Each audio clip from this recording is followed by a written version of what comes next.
Hello everyone and welcome back to TowerGate. It is TowerGate number 415. TowerGate 415.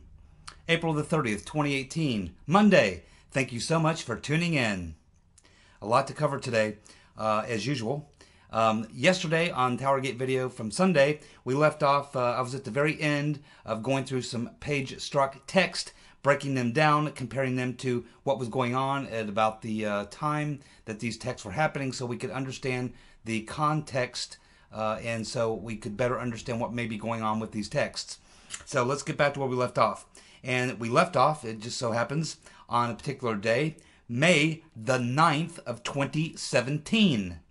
May 9th of 2017. Do any of you remember what happened on May the 9th, 2017? Let me read you the text from Peter Strzok to Strzok Page on May the 9th of 2017. Then I'll tell you what happened. Strzok to Page. So sick of this place, I can hardly stand it. So sick of this place, I can hardly stand it. That was what Strzok said to Page on May the 9th, 2017. Also the day that Trump fired Comey. It's the day that Trump fired Comey. Strzok is so sick of this place, he can't stand it. But we know the emotional roller coaster these people were on, and the stress that they were under, the pressure they were under, and everything that was going on, the chaos. So what happened the very next day, the day after? On the day after, May the 10th, 2017, the day after the Comey firing, Strzok sends a text to Strzok Page saying the following: we need to lock in, name redacted, in a formal, chargeable way, period, soon, period. We need to lock in, name blacked out, in a formal, chargeable way, soon. Who do you think's name is blocked out there? I think it's pretty obvious. It's Trump. Now let me reread that for you and plug in the correct name. We need to lock in Trump in a formal, chargeable way soon. I think that's about right. Of course, I.G. Horowitz knows. He's known for about 9 months who that is. Devin Nunes's investigators, if they don't know by now, they will within the next day or two, because all they have to do is get over there to that skiff, and they can get the unredacted version and see all these names that are blacked out, and they'll know who these people are. It's going to be in the IG report. We're going to learn all this. I'll explain why in a moment. So, we have, on May the 9th, Comey is fired, and Strzok can hardly stand this place that he works. He wants to get out. He wants to go to the SEC, and Strzok Page wants to get on with a law firm in D.C. They want to get the hell out. But on May the 9th, when Comey is fired, the very next day, Strzok says we need to lock in, and I assume it's Trump, in a formal, chargeable way soon. Now it's possible they could be talking about someone else. The only person I can think of will be Flynn.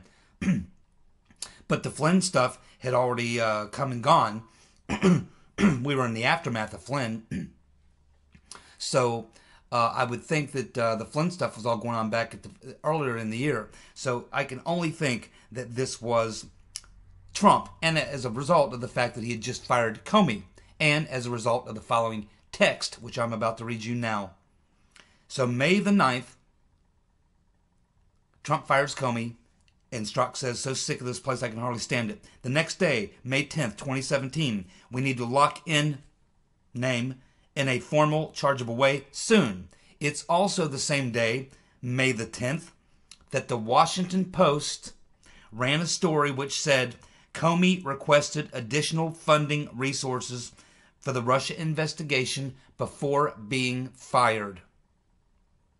Comey requested additional funding resources for the Russian investigation before being fired. We need something to lock in Trump in a formal, chargeable way soon. Boom. Same day, Washington Post runs a story saying how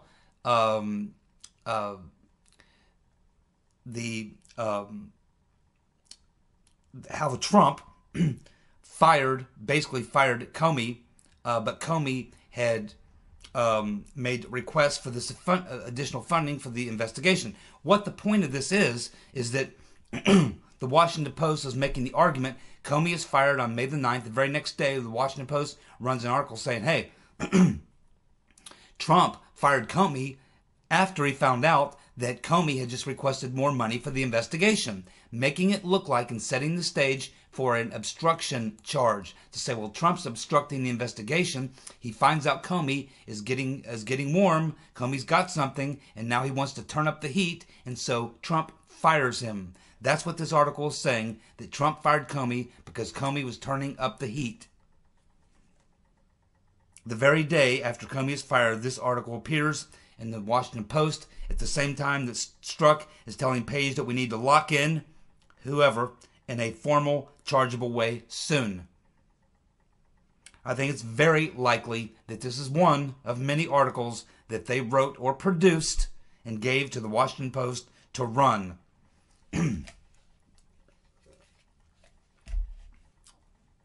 Why? Because they're freaking out. Because, think about it. Comey is fired. Comey knows all about it. He's part of the plot. And he's all about the insurance policy, which we now can assume that the insurance policy really was the appointment of Mueller, the special executioner. We now know from what we talked about yesterday in these texts that, in fact, Mueller didn't pick his team. In fact, Mueller was chosen himself by the small group, which Comey ran. And Strzok and Page were instrumental in working with the small group and supplying them with information, intelligence, not to mention the names of the people who they thought would be ideologically good for this team, which they wanted people who wanted to get Trump.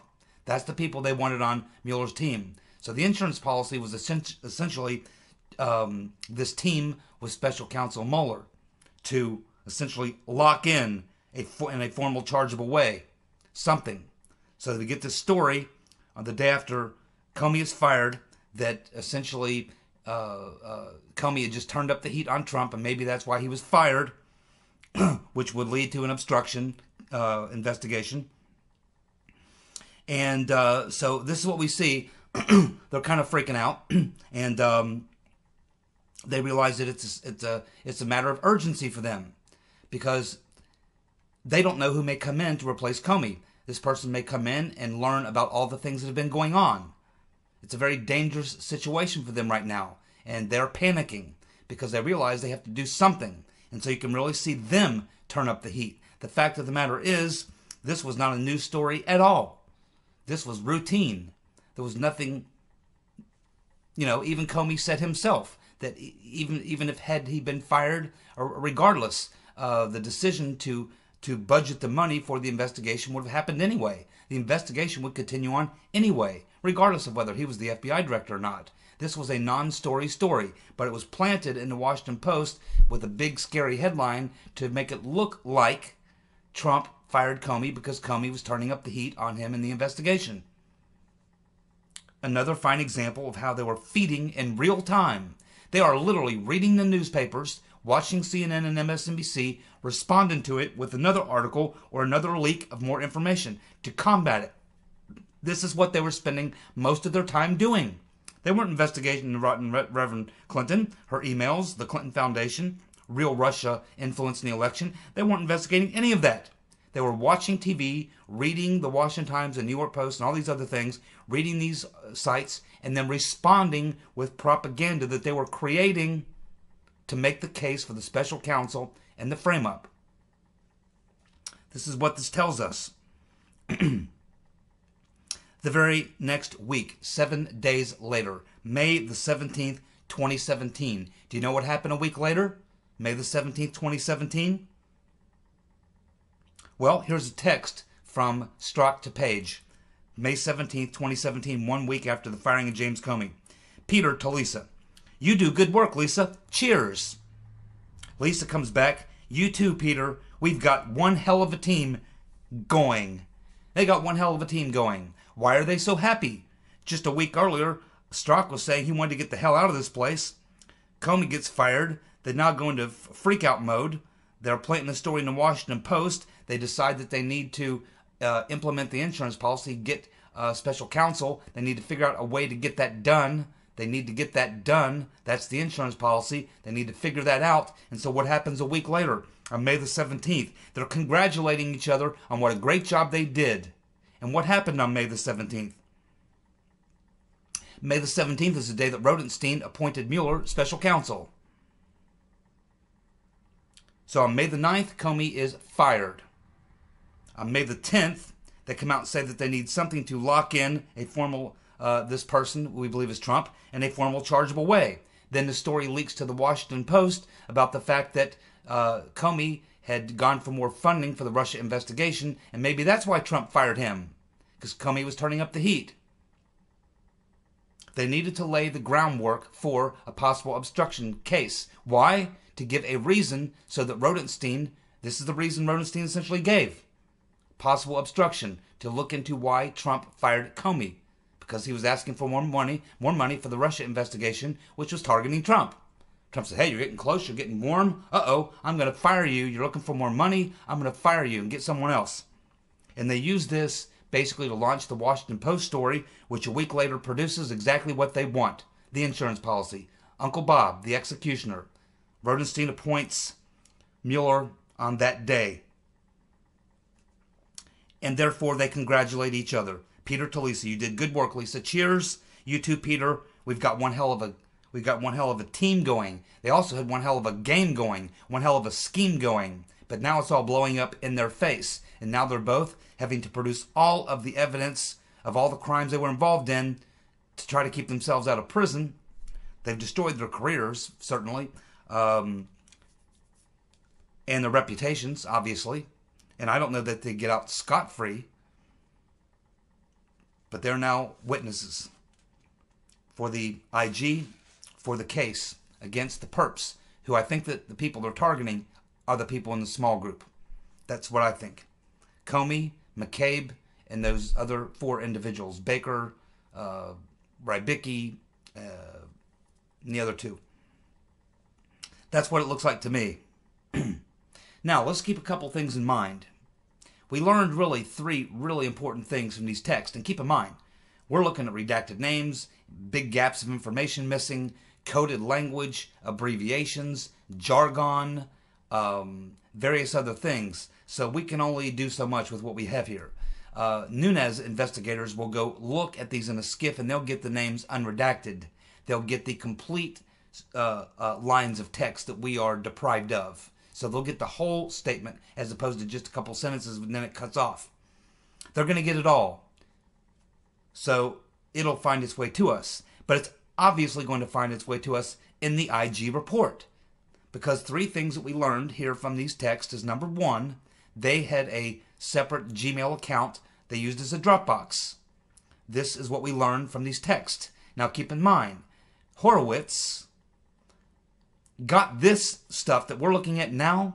He got this back in July of 2017. He's had this stuff for, 9-10 months.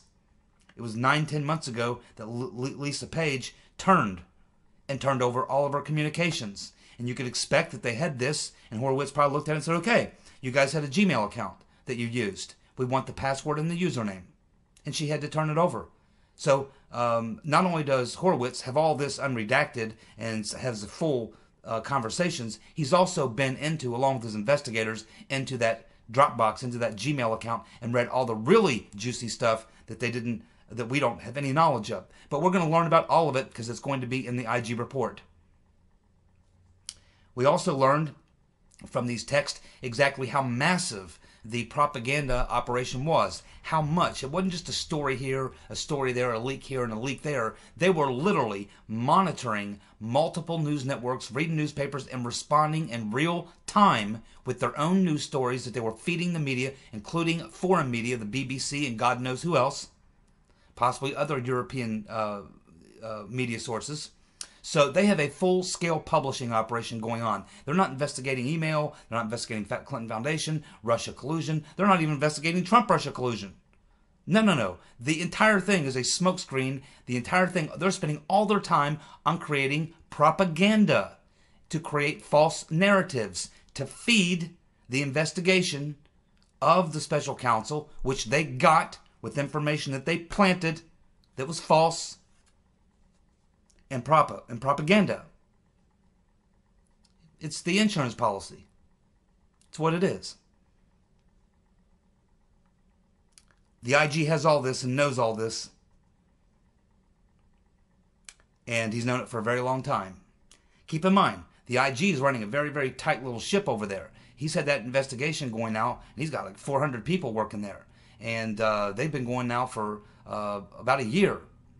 And we haven't had any leaks. None.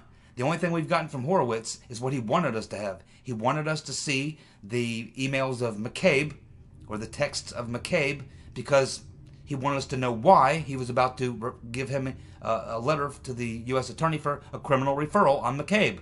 So he wanted to make sure that the people got to see at least ways some of the things, the actual things where he lied.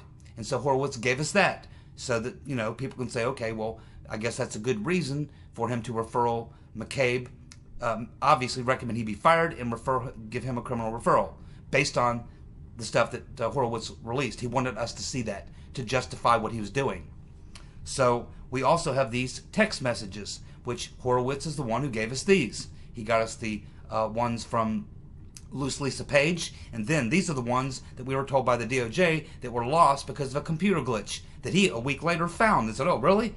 You think they're lost? I don't think so, because I got them, and then turned them over. And we're just now getting them. But he's had this stuff since July.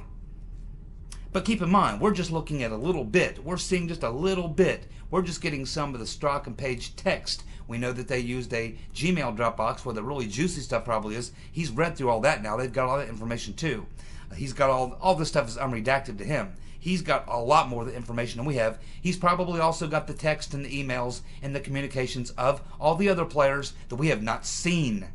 We have not seen any text or emails or other communications of Rybicki or Baker or Lynch or Yates or Comey or the full McCabe email or text stuff.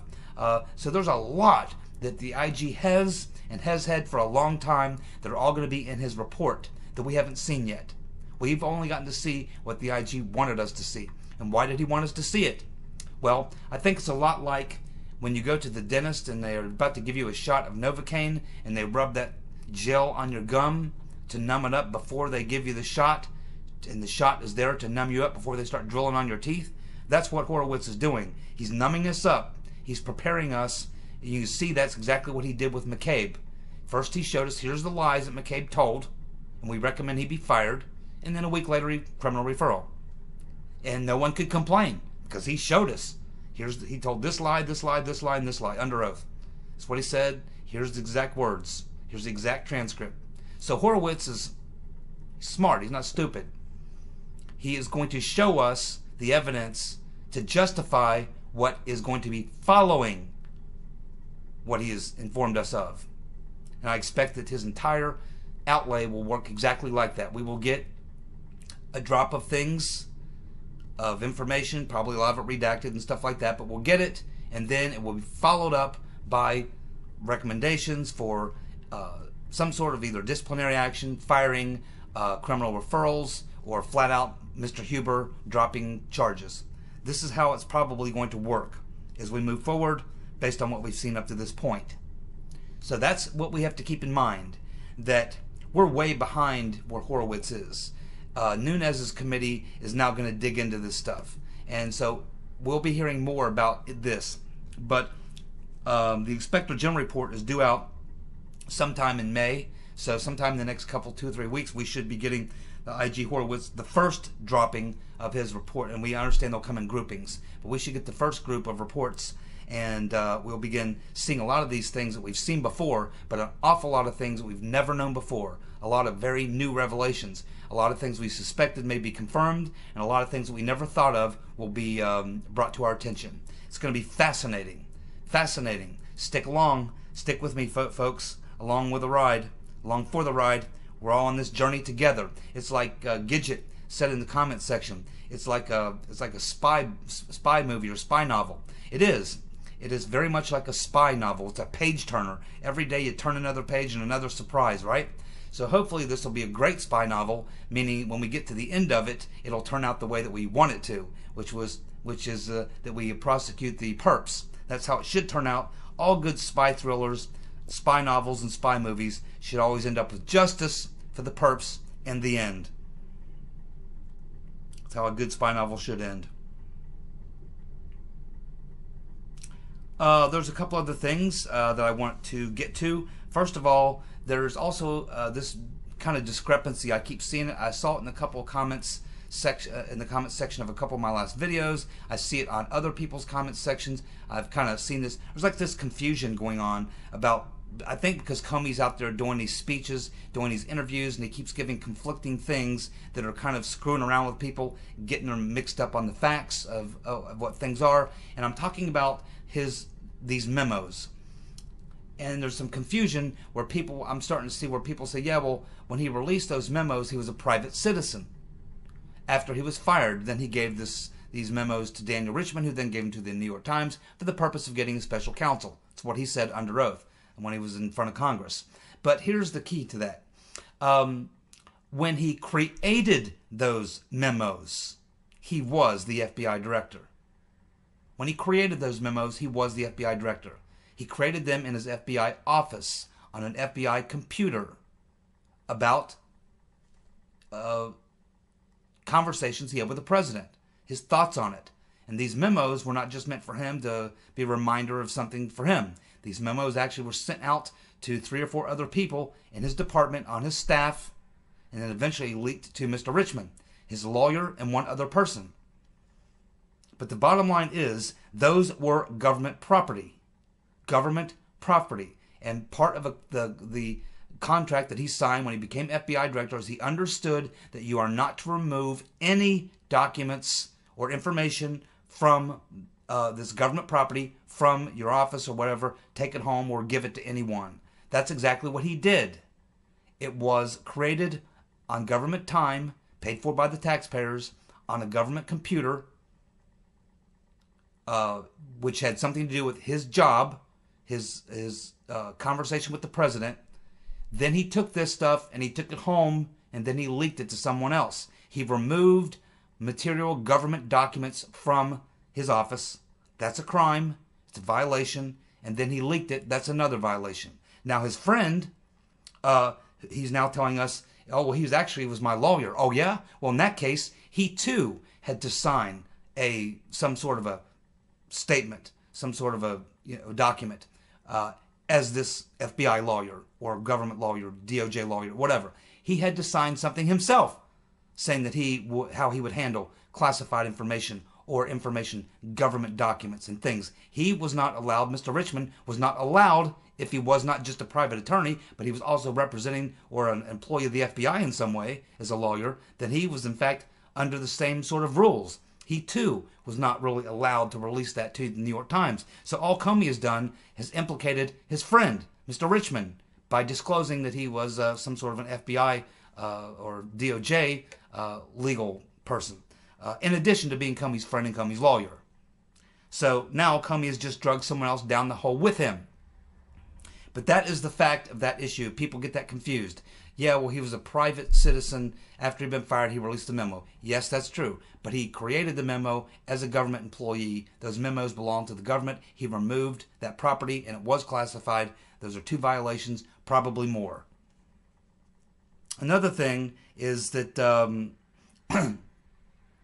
I keep hearing, because we're talking a lot again about what happened with Clapper telling Comey that he needed to brief Trump at Trump Tower about the salacious parts of the dossier, which he did.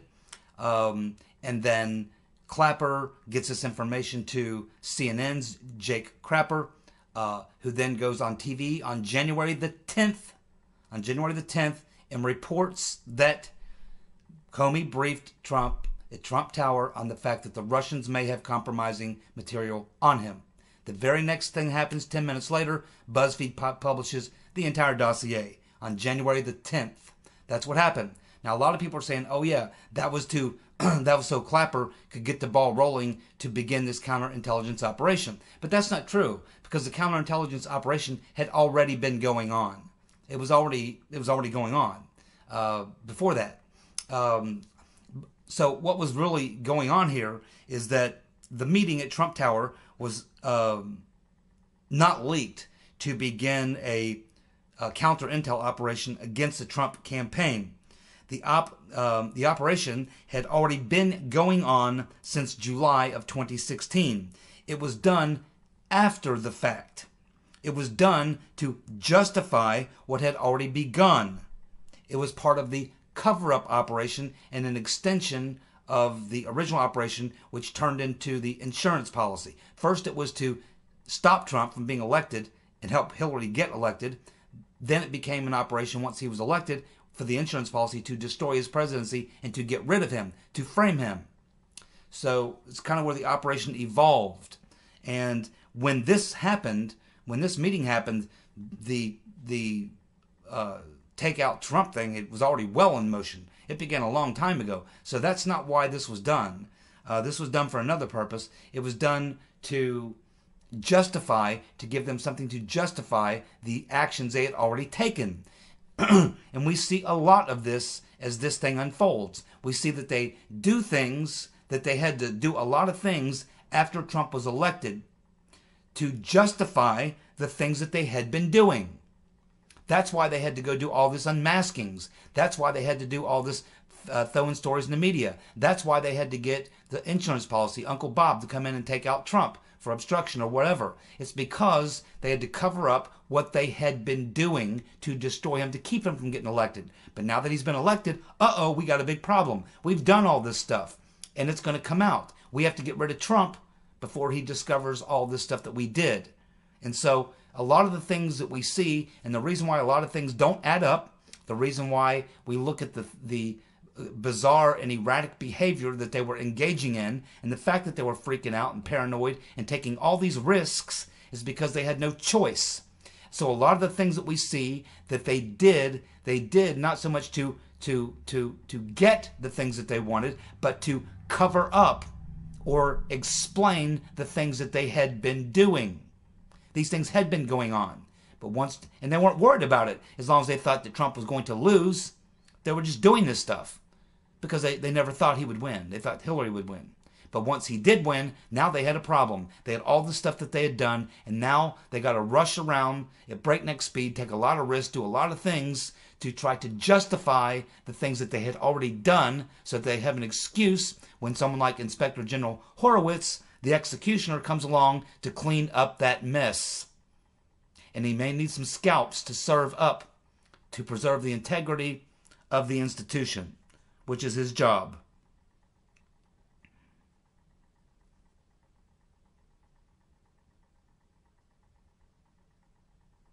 We also have Clapper is now pretty much been proven to have been lying.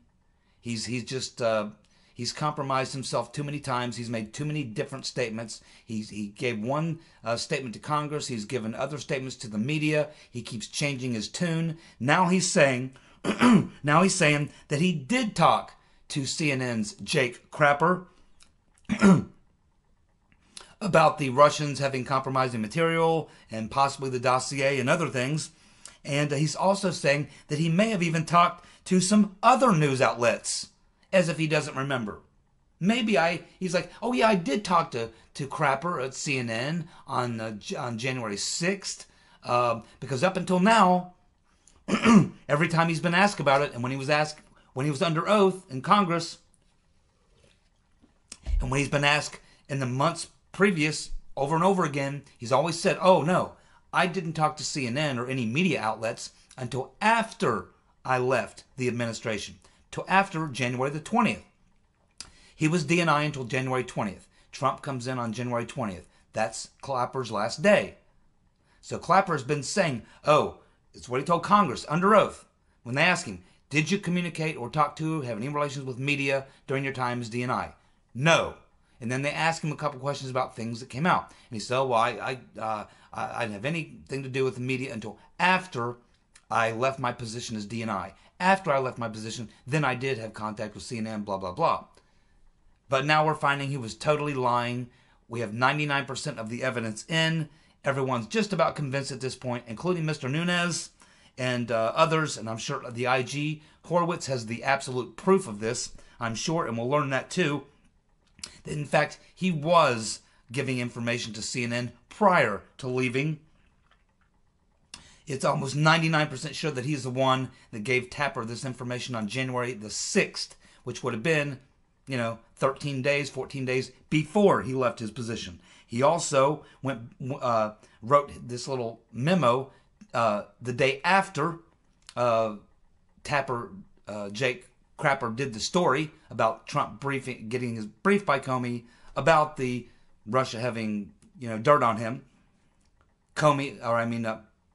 Clapper comes out 2 days after on the 6th he comes out, and on the 6th he leaks the stuff to Crapper, goes back on the 8th, does this letter, goes on the 9th, goes on TV, and basically talks about, the Russia investigation. Then January 10th, the whole thing kicks in, and they release BuzzFeed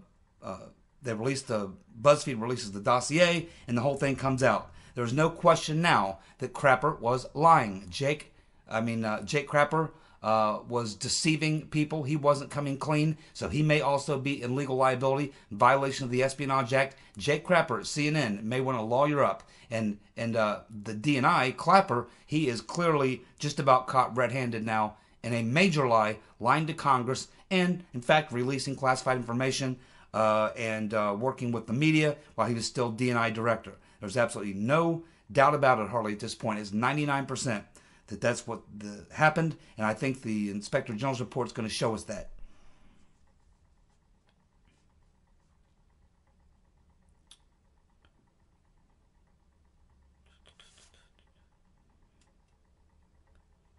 Oh, wouldn't want to go without the dumbass of the week. It is Monday. All right, the dumbass of the week is Joy Reid, and I think she's on MSNBC. Total anti-Trumper. You know who I'm talking about. The female black host on either MSNBC. I believe it's MSNBC. And, of course, she's caught up in a little problem right now because Joy Reid, of course, was exhibiting behavior found in all leftist sociopaths who suffer from TDS, Trump Derangement Syndrome. She had to admit that she is a liar and a hypocrite. Reid posted a series of anti-gay comments on her blog a while back. When she was caught, first she said that she didn't do it and that she was hacked. Someone must have hacked her account and typed that stuff in there. That was investigated and found to be not true. Also, one of her friends sent her an email and said, hey, I hate to tell you this, but you actually did do that stuff because here's an email you sent me on the day that you posted that stuff about going over and looking at your blog or whatever, and here's the email, and here's the link that you gave me, and here's the screenshot. So even one of her friends proved that, hey, I just want to let you know that you better stop denying this because you actually did do it, and here's your proof. So now she's caught red-handed. It was her. She did write those anti-gay comments, and now she's trying to get out of it. There was no hack, and the FBI is investigating this. A lot of people wanted her fired from MSNBC. It appears that they're sticking with her, but she's eating lots of crow. And she still hasn't totally apologized. She tried, but she can't bring herself to do it. She basically still says that she can't believe that she wrote those things. So she's trying to give this defense that, well, I don't know what happened. I can't believe that's me. It's impossible that could have been me. It was me. I know it was me now. The proof is there that it was me, but I just can't believe it was me. I can't imagine how it could have been me. I just can't explain it. She cannot explain why she wrote these things. Well, you wrote those things because that's exactly what you thought, and you just got caught. And thank you for being our dumbass of the week, Joy Reid. Dumbass of the week, first-time winner.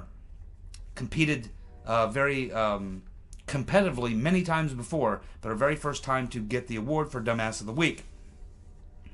Thank you so much for tuning in. I have a lot more stuff I didn't even get to, including the latest on the JFK releases and why it's not going to happen.